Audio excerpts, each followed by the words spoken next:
Salut, c'est Pauline. Aujourd'hui, j'ai envie de vous parler d'une vidéo qu'Absol a publiée récemment et qui s'appelle La maltraitance animale. Alors, je vais résumer cette vidéo pour ceux qui ne l'ont pas vue.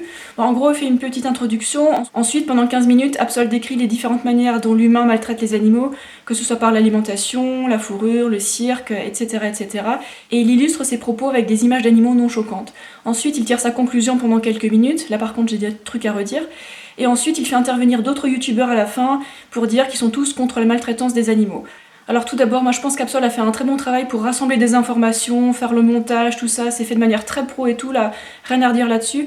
Par contre, quand il fait sa conclusion, on tombe des nues. En fait, il dit qu'il est contre la maltraitance des animaux, comme tous ses potes à la fin de la vidéo, sauf qu'en fait, il continue à manger de la viande, des produits laitiers, à financer l'exploitation des animaux, mais seulement l'exploitation bio, l'exploitation fermière. Le truc, c'est que l'élevage bio et fermier pose aussi un problème éthique. Pourquoi ? Parce que la différence entre les élevages conventionnels et les élevages bio, ça tient surtout à une histoire de superficie disponible pour les animaux et à une histoire de nourriture, de fourrage qu'on leur donne. Mais les animaux, à la fin, on les tue quand même, on leur donne quand même des médicaments, des hormones, on décide de ce qu'ils vont faire de leur vie, et puis à la fin, on les tue. Le couteau bio, il tue quand même. Tuer humainement, ça n'existe pas. On peut pas tuer avec compassion, ce serait comme de dire qu'on peut violer avec empathie. Non ! C'est se voiler la face, quoi. Dans les élevages bio, on sépare aussi les veaux de leur maman, on sépare aussi les bébés chèvres des mamans chèvres, on donne des hormones aux vaches laitières, aux chèvres laitières, etc. pour qu'elles fassent plein de lait pour les humains, et du coup, le petit, non, il est en trop, on va pas lui donner le lait de l'animal qu'on veut exploiter, on va tuer le petit, et hop, ça finit dans l'industrie de la viande. Quand on regarde de plus près ce qui se passe dans les élevages, même bio, quand on se met à la place des animaux, c'est toujours cruel. Je pense qu'Absol a vraiment une bonne intention au départ, mais le fait qu'il veuille se distinguer des véganes, c'est peut-être qu'il a peur de se mettre son audience à dos, il a peur de se sentir rejeté, je sais pas. Je pense que c'est une erreur de sa part de dire qu'il ne veut pas devenir vegan, parce que son audience veut le prendre comme modèle, comme n'importe quelle audience prend des grands youtubeurs comme modèle. Ça se passe comme ça, hein. Et à la fin de sa vidéo, pendant 5 minutes, il a fait intervenir un certain nombre d'autres youtubeurs pour dire qu'ils sont contre la maltraitance animale, mais la plupart, j'ai l'impression qu'ils ont vraiment pas compris de quoi tu voulais parler. Parce que la maltraitance animale, ça se résume pas à taper sur un chat ou un chien dans la rue.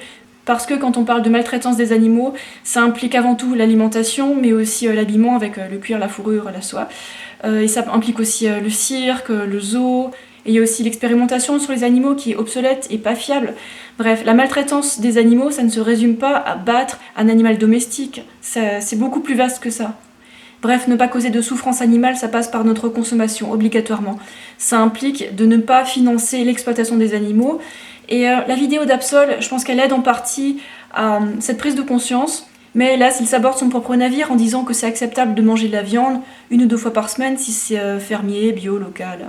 Parce qu'il croit encore que ces élevages et ces abattoirs bio sont respectueux de l'animal. Et pourtant, depuis 1 an, il y a des images de caméras cachées d'abattoirs bio, de petits abattoirs qui ont circulé beaucoup sur internet, et ces images insoutenables montraient clairement qu'il y avait la cruauté, même dans les petits abattoirs, même dans les abattoirs bio. Vous croyez que les animaux d'élevage en ont quelque chose à faire d'être tués près de chez vous ? Ils veulent pas mourir, ils veulent vivre leur vie, et on leur prend ce droit. En résumé, je pense que la vidéo d'Absol est bien faite, sauf pour les conclusions qu'il en tire. Parce que tuer une fois de temps en temps, inséminer de force de temps en temps, exploiter de temps en temps, ça va pas non plus, hein. Alors peut-être qu'Absol va devenir végétalien ou vegan par la suite à force de se renseigner, le temps nous le dira. Voilà, c'est tout, j'espère que cette vidéo vous a plu, n'hésitez pas à mettre un pouce vers le haut ou vers le bas, à laisser des commentaires, à vous abonner, et moi je vous dis à très bientôt pour d'autres vidéos, et devenez vegan, s'il vous plaît, pour les animaux.